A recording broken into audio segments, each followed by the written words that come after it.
Apa itu perbankan dasar? Perbankan merupakan segala sesuatu yang menyangkut tentang bank, mencangkup kelembagaan, kegiatan usaha, serta cara dan proses dalam melaksanakan kegiatan usahanya. Asal-usul nama bank. Kata bank berasal dari bahasa Itali, banque atau banca yang berarti bangku. Asal-usul sejarah perbankan di dunia. Bank pertama di dunia adalah Banca Monte dei Paschi di Italia yang didirikan pada 1397. Pada masa Renaissance, para bankir melakukan kegiatan transaksi mereka sembari duduk di meja penukaran uang. Seiring dengan perubahan zaman, dunia perbankan juga terus mengalami perkembangan. Abad ke-18. Sebenarnya bank sudah ada di dunia sejak abad ke-18 sebelum Masehi. Namun, pada masa ini, bank belum dalam bentuk bangunan yang megah dan besar, melainkan berupa rumah ibadah atas inisiatif pemerintah setempat. Piazza Bank dibuka di Venice, Italia pada tahun 1587. Bertujuan untuk menciptakan alat pembayaran bukti kertas, surat berharga, serta kegiatan transaksi lain yang tidak menggunakan koin, yaitu cek. Di masa ini beberapa lembaga bank menawarkan metode pembayaran lain, yakni wesel dan promes. Sejarah perbankan di Indonesia. Lembaga perbankan yang hadir di Indonesia pertama kali tentunya tidak terlepas dari kondisi Hindia Belanda pada tahun 1746. VOC mendirikan The Bank van Lening untuk mempermudah aktivitas perdagangan VOC di Indonesia. Seiring perjalanannya, The Bank van Lening tidak beroperasi dengan baik. Akhirnya pada tanggal 1 September 1752 didirikan The Bank Courant and Bank van Lening. Namun, The Bank Courant and Bank van Lening juga tidak berhasil beroperasi dengan baik yang berakhir dengan kebangkrutan. Pada akhir abad ke-18, VOC di Indonesia diambil oleh pemerintahan Kerajaan Belanda.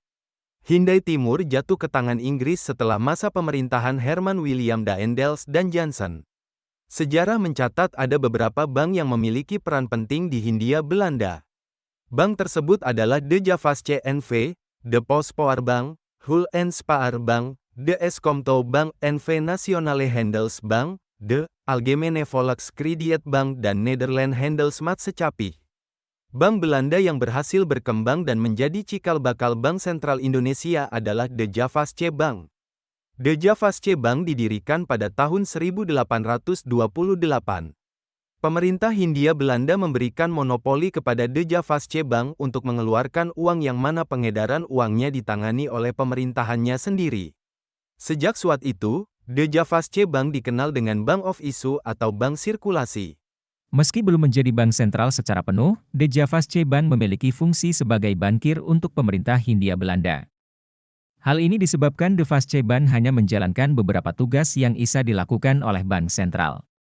Beberapa tugas yang dijalankan oleh De Javasche Bank antara lain, mendiskonto wesel dan surat utang jangka pendek, mengeluarkan uang kertas, menjadi kasir pemerintah nyimpang dana devisa dan menjadi pusat clearing. Menjelang Perang Dunia Kedua, Hindia Belanda melikuidasi 3 bank Jepang yang beroperasi pada saat itu, namun, ketika Jepang menguasai Asia Pasifik, bank-bank Belanda, Agris dan beberapa bank Cina dilikuidasi oleh pihak Jepang. Pada saat itu Jepang hanya ingin mengendalikan seluruh keuangan pada satu bank. Bank tersebut adalah Bank Rakyat Indonesia, bank yang dioperasikan oleh Putra Indonesia. Setelah Indonesia merdeka, De Javasche Bank mulai beroperasi kembali dan berfungsi sebagai bank sentral meskipun pada saat itu De Javasche Bank masih menjadi badan usaha swasta dan beberapa bagian sahamnya masih dimiliki oleh tangan asing.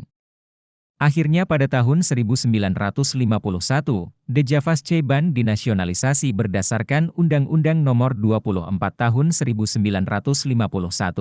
Sejak Indonesia merdeka dan sekutu berhasil mengalahkan Jepang, akhirnya bank-bank Belanda dan bank-bank asing kembali beroperasi. Pada tanggal 2 Januari tahun 1946, Gubernur Jenderal Hindia Belanda memberikan izin pembukaan kembali bank Belanda yang ada di Indonesia. De Javasche Bank masih beroperasi sebagai bank sentral dengan berkedudukan sebagai badan usaha swasta. Akhirnya pada tahun 1953 untuk memberikan kemudahan menjalankan kebijakan moneter dan kebijakan perekonomian lainnya, ditetapkan Undang-Undang Pokok Bank Indonesia yang tertera dalam Undang-Undang No. 11 tahun 1953. Undang-undang tersebut dikeluarkan karena mengingat bahwa De Javasche Bank masih berbadan hukum sebagai perseroan terbatas dan belum bisa leluasa dalam menerapkan kebijakan perekonomian. Pada tahun-tahun berikutnya, pemerintah Indonesia meresmikan Bank Rakyat Indonesia sebagai bank pemerintah pertama di Indonesia. Bank Rakyat Indonesia sempat berhenti beroperasi, namun bank tersebut beroperasi kembali setelah dibentuknya Perjanjian Renville. Pada waktu tahun 1960, Bank Koperasi Tani dan Nelayan dibentuk. Bank Koperasi Tani dan Nelayan merupakan hasil peleburan dari Bank Rakyat Indonesia, Bank Tani Nelayan dan Nederlandse Maatschappij. Pada tahun 1946, Bank Negara Indonesia didirikan, dengan berkedudukan sebagai bank sentral.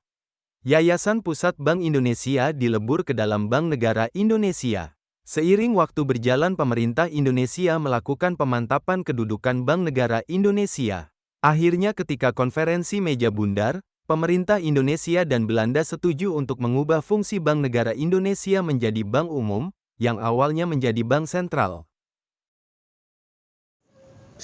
Kesimpulan dari video ini yaitu kita dapat mengetahui sebuah sejarah perbankan di dunia dan di Indonesia, dan kita juga mengetahui asal-usul terbentuknya sebuah bank.